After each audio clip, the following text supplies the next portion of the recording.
The alarm bells rang across the bridge of the starship Golden Wing. Commander Velton watched the screen with growing fear as another red dot disappeared from the star map. That was the fourth colony this week. The Void Hunters had found them. Again, sir. We lost contact with Mining Station 7, his officer said. Her voice shook as she spoke. The last message said they saw black ships coming out of the dark space. Velton closed his eyes. The Altarians were a peaceful people. They had never fought a real war. Their weapons were made to stop pirates and small raiders, not these monsters. That 8 entire worlds. His 4 eyes looked at the tactical display again. 15 systems had gone quiet in the past month. Billions of people were dead or missing. The Void Hunters were unlike anything the Galactic Council had ever faced. They came from the empty space between stars, moving in ships that looked like giant insects made of black metal. No one knew where they came from or what they wanted.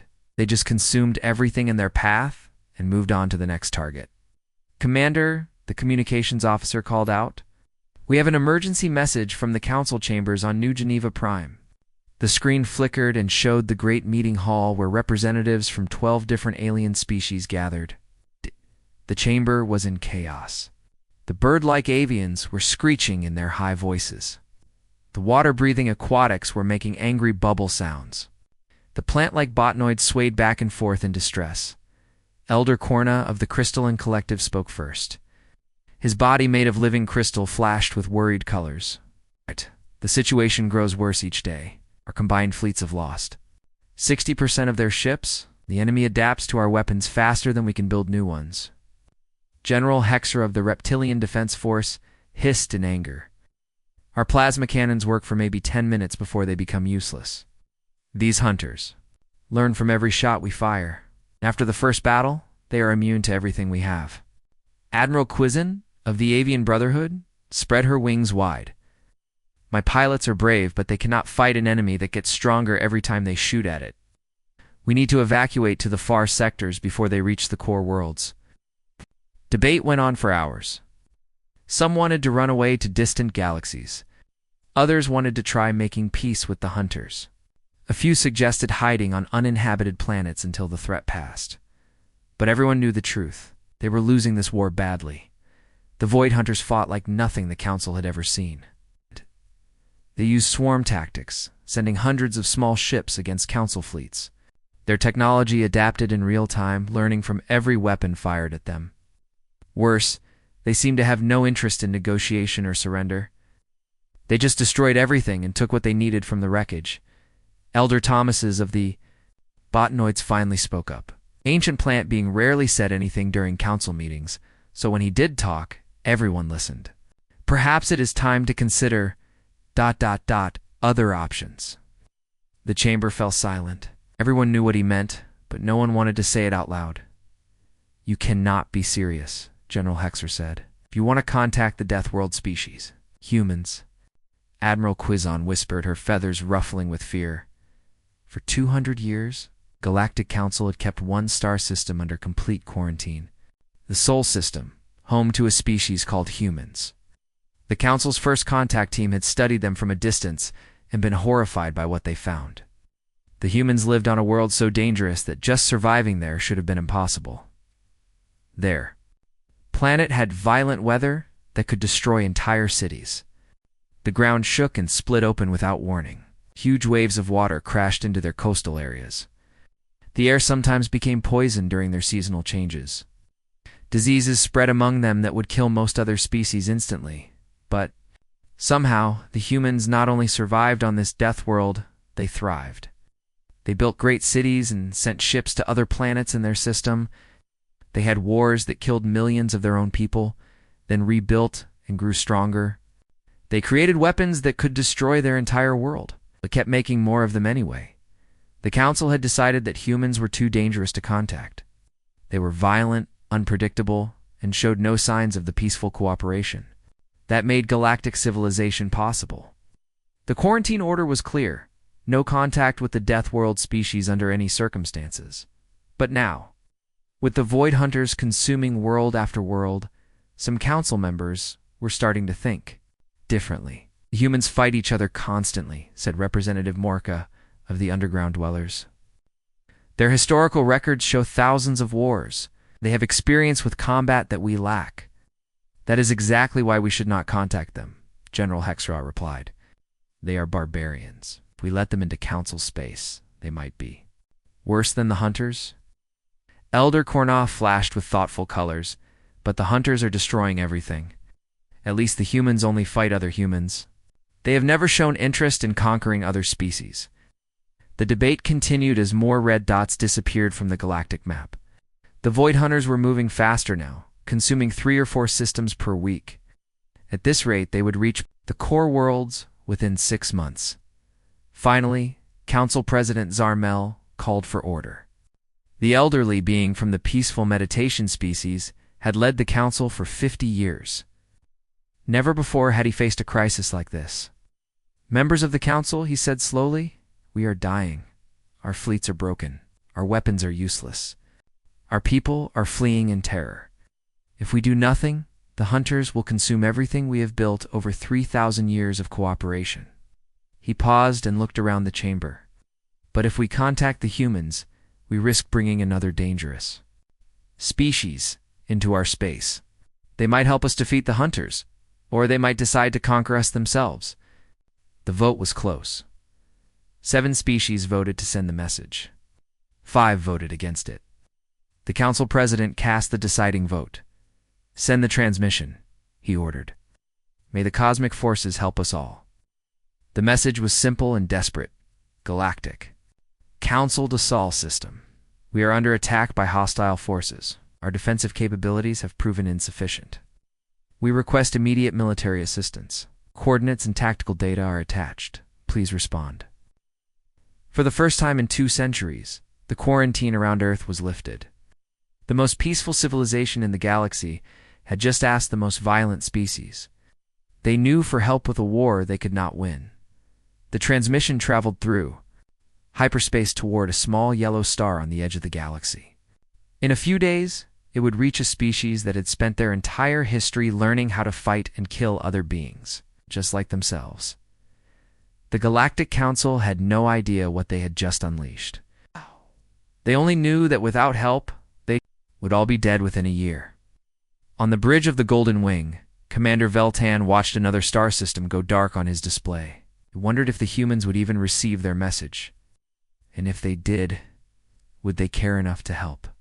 Strangers from across the galaxy. He did not know that in the Sol system, military commanders were already reading the Council's desperate plea.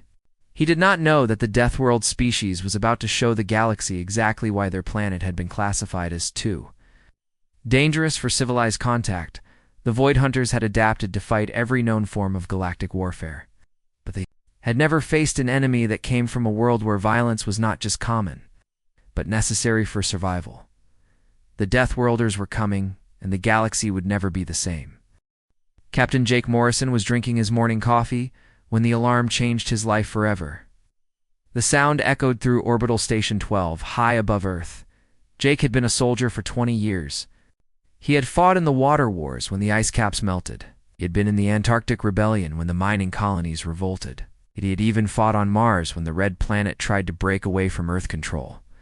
But he had never heard an alarm like this one. Captain Morrison to the communications center immediately, the voice said over the speakers. Priority Alpha, this is not a drill. Jake put down his coffee and ran through the station corridors. Other soldiers were moving too, all heading to their battle stations. The captain of an orbital defense platform knew that Priority Alpha meant only one thing. Earth was in danger.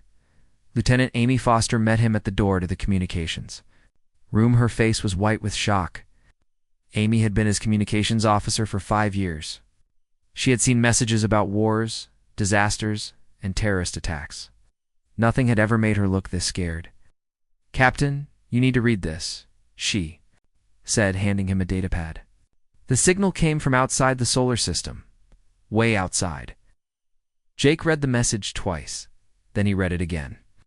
The words did not make sense at first. Aliens were real, had been watching Earth for 200 years. Now they were asking, "For help, are you sure this is real?" Jake asked. "Not some kind of joke or enemy trick?" Amy shook her head. "Sir, the signal came from 47 light years away. Encryption is unlike anything we have ever seen. The mathematical proofs in the message show technology we cannot fake. This is real. Jake looked at the message again. The Galactic Council was under attack by something called Void Hunters. Their weapons did not work. Their fleets were being destroyed. They were asking Earth for military help. "Get me Admiral Chen at Earth Command," Jake ordered. "Emergency channel. Tell her we have a situation that changes everything." Within an hour, the message had reached the highest levels of human government.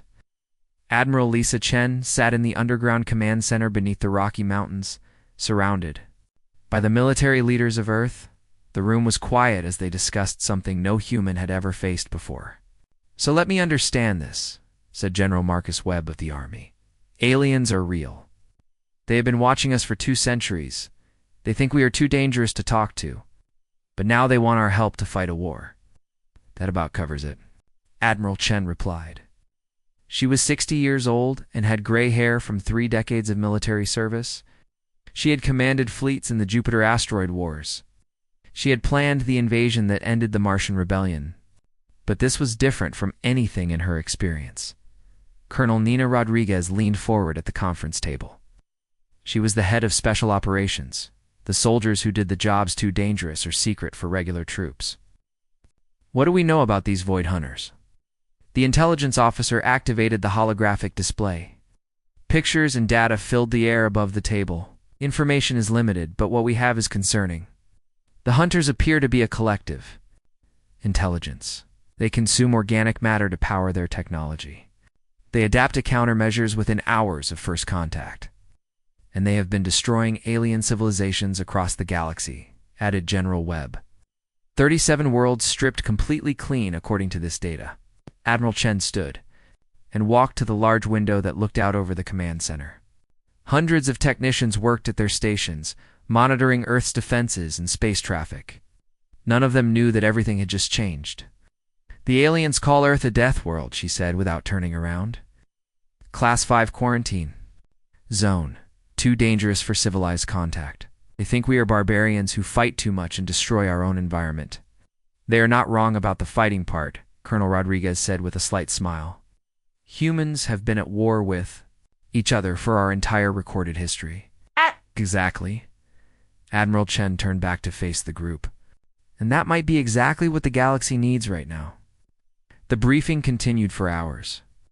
The alien message contained detailed information about the Galactic Council, their technology, and their military capabilities. What became clear was that the 12 alien species had evolved on peaceful worlds with stable climates and abundant resources.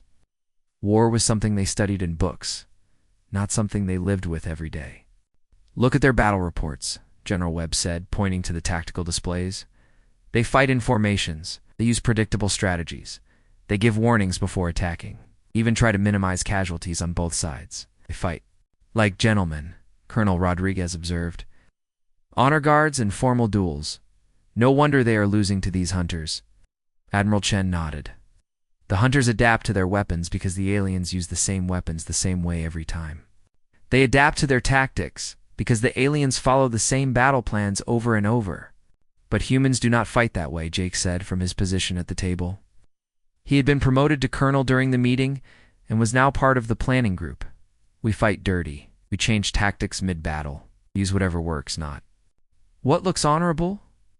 The room fell silent as everyone considered the implications. Earth had been isolated from galactic civilization because humans were considered too violent and unpredictable.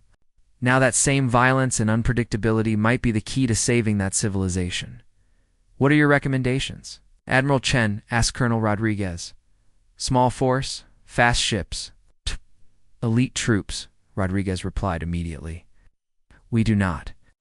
Go in with massive fleets and announce our presence. We go in quiet, hit hard, and show these hunters what asymmetric warfare looks like."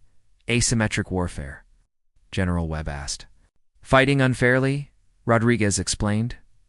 "Using methods the enemy does not expect, attacking their weaknesses instead of their strengths, making them afraid instead of just trying to defeat them." Admiral Chen made her decision. "Nina, select a task force. I want our best people, our newest ships, and our most creative thinkers. Show the galaxy what humans do when someone threatens innocent people. Yes, ma'am. Rodriguez stood and saluted. How many ships? 3, Admiral Chen replied. If we need more, we will send more. But I want to start small and see what we are dealing with. As the meeting broke up, the various military leaders began making calls and sending orders.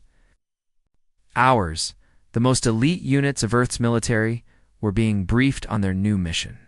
Ships designed for the brutal environment of interplanetary warfare were being loaded with supplies and weapons. Captain Jake Morrison found himself assigned to the task force as Colonel Rodriguez's second-in-command. As he packed his gear, he thought about what they were about to do. Humans were leaving the solar system for the first time to help aliens they had never met fight an enemy they knew nothing about.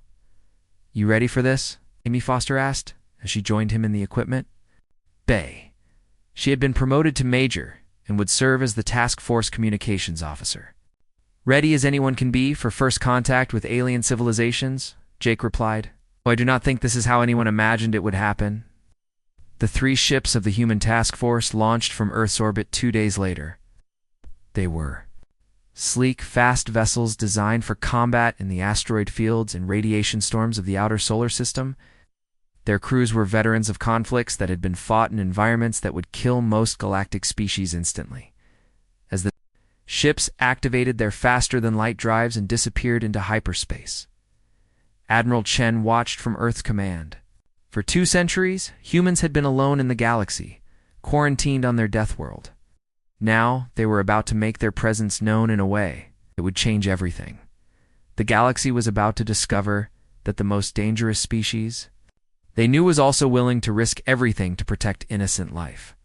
The Deathworlders were coming, and they brought with them weapons and tactics that had been forged in the crucible of human conflict. The Void Hunters had adapted to fight every known form of galactic warfare, but they had never faced an enemy that considered warfare an art form, practiced it as a way of life, and refined it through millennia of fighting the most dangerous opponents possible. Other humans. The shadows were stirring, and soon the galaxy would learn why Earth had been classified as too dangerous for civilized contact. Commander Velton watched his sensors with growing despair. 3 more ships had been destroyed in the last hour. The Void Hunters were getting better at adapting to Altarian weapons. What used to take them several minutes now happened in seconds. His plasma cannons had become useless after the first few shots. Sir, incoming ships on the outer sensor grid, his communications officer announced. Configuration unknown. They are small. Veltan looked at the tactical display with confusion. He had expected the humans to arrive with massive battleships. After all, the Death World species was supposed to be incredibly dangerous. Instead, he saw 3 modest vessels approaching at high speed. The largest was barely half the size of his cruiser. Are you certain those are the human ships? He asked. Yes, sir. They are broadcasting identification codes that match the Council transmission protocols. Velton felt his hope fading. How could 3 small ships help when his entire fleet had failed? The Void Hunters had destroyed formations 10 times larger.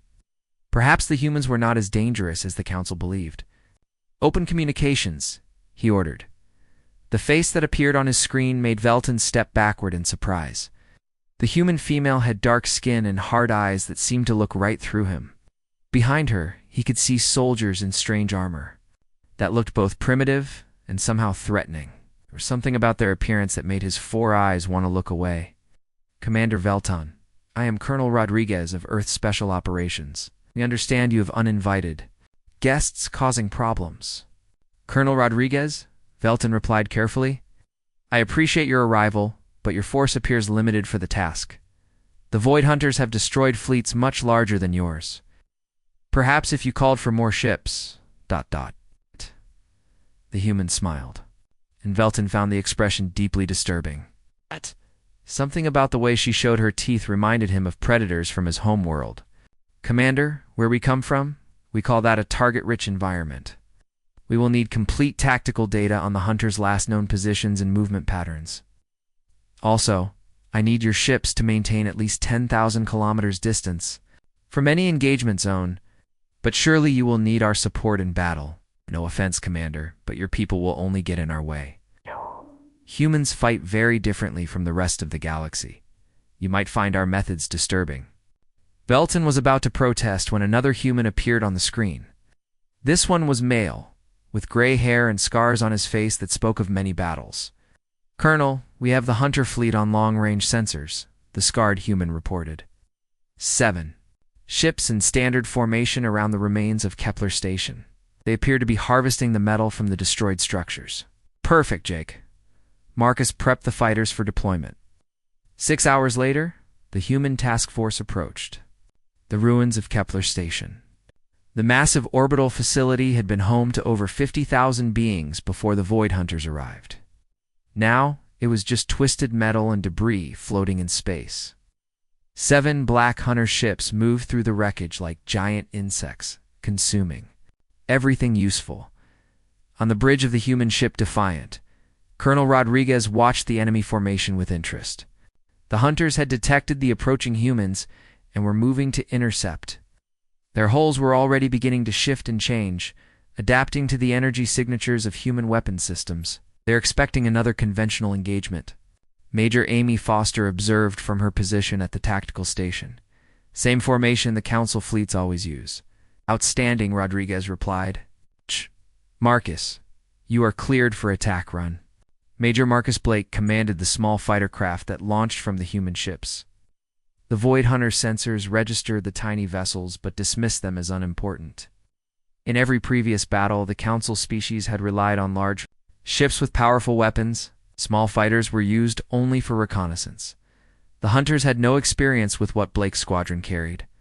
Target acquisition complete, Blake reported as his 12 fighters approached the Hunter formation. Deploying packages now? The weapons that fell from the human fighters were unlike anything used in galactic warfare. They were not clean energy, beams, or precise kinetic projectiles. They were crude, dirty nuclear devices designed to irradiate as much as they destroyed. The Void Hunters' adaptive systems began analyzing the incoming weapons, trying to understand the threat. They never got the chance. The first nuclear explosion caught the Hunter fleet completely unprepared. Their hulls, designed to adapt to energy weapons, began trying to counter radiation that was already inside their ships.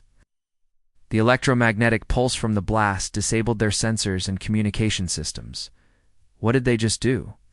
Beltan whispered from his observation position. On his screens he could see the Hunter ships spinning out of control, their adaptive armor failing for the first time since the war began. They used radiation weapons, his science officer replied in horror. Massive amounts of uncontrolled nuclear fission. The contamination will spread through the entire system. But the humans were not finished. As the Hunter ships struggled to adapt to the radiation damage, the human fighters followed up with something even more primitive. Solid metal projectiles moving at tremendous speeds slammed into the disabled alien vessels. Kinetic kill vehicles, Major Foster explained to Colonel Rodriguez. No energy signature to adapt to, no complex technology to counter, just chunks of metal moving really fast. The Hunter ship that tried to flee found itself facing the human vessels directly. Instead of the expected energy weapons, the humans fired what appeared to be simple missiles. But when the Hunters' adaptive defenses tried to counter them, they discovered the missiles contained no explosives at all. They were filled with a gray substance that began consuming the Hunter's hull on contact. What is that? Rodriguez asked her science officer. Self-replicating nanobots, ma'am? Programmed to disassemble any material they encounter and use it to make more nanobots. We call them gray goo. The Hunter ship simply dissolved as the nanobots consumed it from the outside in. Alien vessel's adaptive technology had no response to something that was not technically a weapon at all. Just a very aggressive form of recycling. In 23 minutes, the entire Hunter fleet was destroyed. It's not damaged or disabled, but completely annihilated. The humans had used weapons that the Hunters could not adapt to because they were not designed to fight other technology. They were designed to fight the most dangerous opponent humans knew. Other humans. Colonel Rodriguez, Commander Veltan finally managed to say, "How did you? What were those weapons?" Rodriguez looked directly at the alien commander through the communication link. Commander, let me explain something about humans. We have been fighting each other for our entire recorded history. Every weapon we build, every tactic we develop, every strategy we create is designed to kill the most adaptable, intelligent, dangerous species we know. That makes us very good at killing everything else. The message spread through Council communication networks within hours. The Deathworlders had not just defeated the Void Hunters, they had done so with weapons that seemed designed to cause maximum psychological impact rather than just destroy the enemy. They used nuclear weapons in space combat, Elder Thomases of the Botanoids said during the emergency council session. The radiation will contaminate that system for thousands of years. And they used self-replicating technology, added Representative Morsa. If those nanobots malfunction, they could consume entire planets. But Council President Zarmel raised a different point. They also saved Commander Veltan's fleet and prevented the Hunters from reaching the inner systems. Perhaps we should be grateful rather than critical. Back at the battle site, the human ships were already preparing for their next mission. They had analyzed the wreckage of the Hunter vessels and learned valuable information about their enemies. Technology and tactics. The Hunters are not invincible, Colonel Rodriguez reported to Earth Command. They adapt to conventional warfare, but they have never faced an enemy that fights unconventionally. They expect patterns and logic. We give them chaos and violence. Jake Morrison looked at the sensor readings from the destroyed Hunter ships. Colonel, these beings are not just warriors. They are refugees. The data suggests they have been running from something for a very long time. Refugees or not, they are killing innocent people, Rodriguez replied. Our job is to stop them, not understand them, though understanding might help us stop them more efficiently. As the human task force moved toward their next objective, word of their victory continued to spread across the galaxy. Council species began to realize that the quarantine around Earth had not been to protect the galaxy from humans. It had been to protect humans from the galaxy's expectations of civilized behavior. The Deathworlders fought without honor, without rules, and without mercy. They used weapons that civilized species considered barbaric and tactics that defied military logic. They also won. For the first time since the Void Hunters had appeared, the Galactic Council had hope. The most dangerous species in known space was fighting on their side, and the enemy was learning what it meant to face an opponent that had spent millennia perfecting the art of warfare. Admiral Lisa Chen stood in the command center of the new human base on Proxima Moon, watching reports that would have terrified the Galactic Council 6 months ago. The war had changed everything. The systematic advance of the Void Hunters had become a chaotic struggle across dozens of star systems. Council species were learning to fight in ways their governments would have called barbaric just a year earlier. Admiral, the Hunter fleet at Vega has stopped their harvesting operations.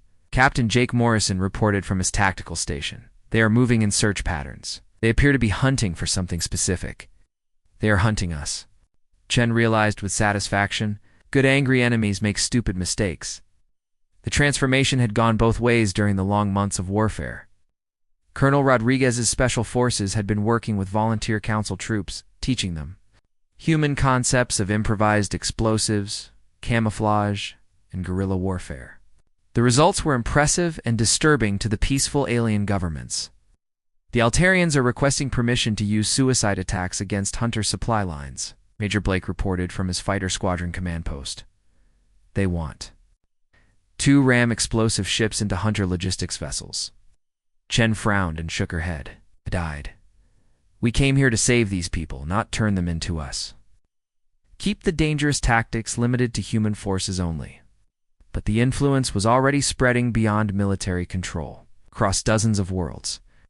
Council civilians had learned to fight back against Hunter occupation forces using techniques their governments considered savage. Human advisors taught alien refugees how to build bombs from common materials, conduct sabotage operations, and most importantly, how to make the Hunters pay dearly for every meter of occupied territory.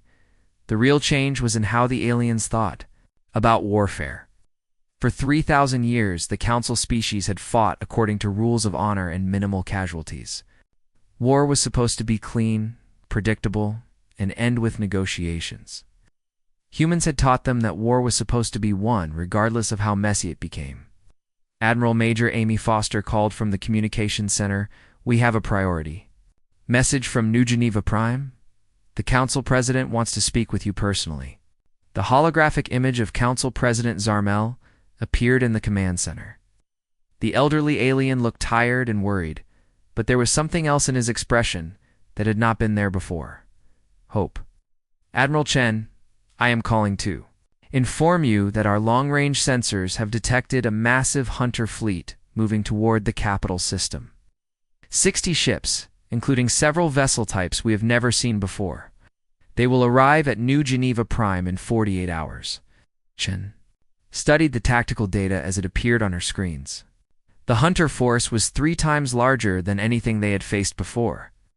It included new ship designs that seemed built for siege warfare rather than the usual hit-and-run tactics. "Mr. President, my forces will be ready to defend your capital, but I need complete authority over all military operations in the system. No council oversight, no committee decisions, no restrictions on weapons or tactics." President Zarmel hesitated for a moment.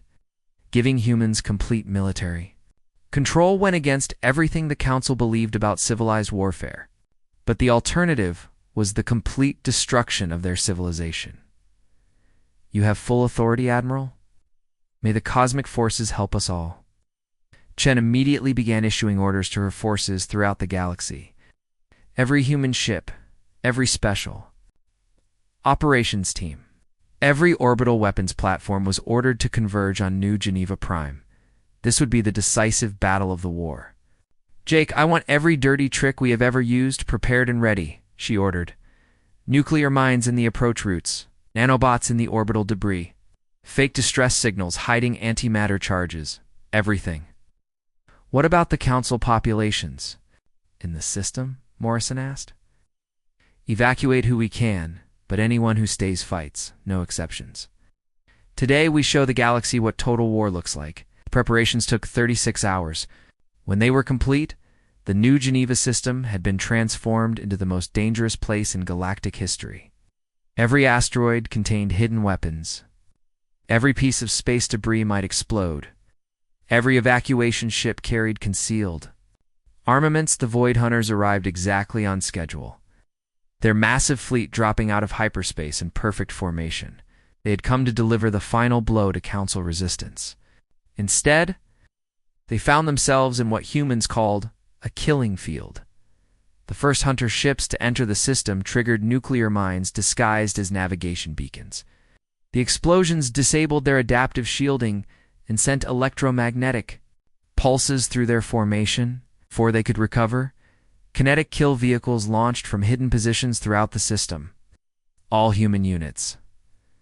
"This is Admiral Chen," she announced over the fleet communications network. "Today we show the galaxy why nobody invades a Deathworlder system and expects to survive." The battle lasted 18 hours and became legendary throughout galactic history. The hunters threw everything they had at the human defenses, but for every tactic they tried, the humans had 3 countermeasures ready. When the hunters adapted to nuclear weapons, the humans used biological agents. When they countered the biological attacks, the humans deployed gravity bombs that crushed their ships from the inside. "Admiral, the lead hunter vessel is trying to ram the orbital stations," reported Major Blake from his fighter command. "Deploy the nanobots," Chen ordered. Full dispersal pattern. The hunter ship found itself being consumed by clouds of microscopic machines that had been programmed to disassemble any non-human technology they encountered. The massive vessel simply fell apart as billions of tiny robots turned its hull into raw materials. But the real shock came when the humans revealed their ultimate weapon. Dr. Sarah Kim, Expedition's chief scientist, had spent months studying captured hunter technology. She had discovered something that changed everything. "Admiral, the hunters are not a warrior species," she reported from her research station. "They are refugees.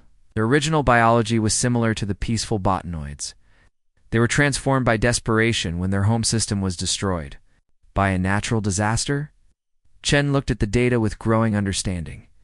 "They consume other civilizations because they forgot how to create. They only know how to adapt and survive. What are we fighting? Morrison asked. Victims, Chen replied. Quietly.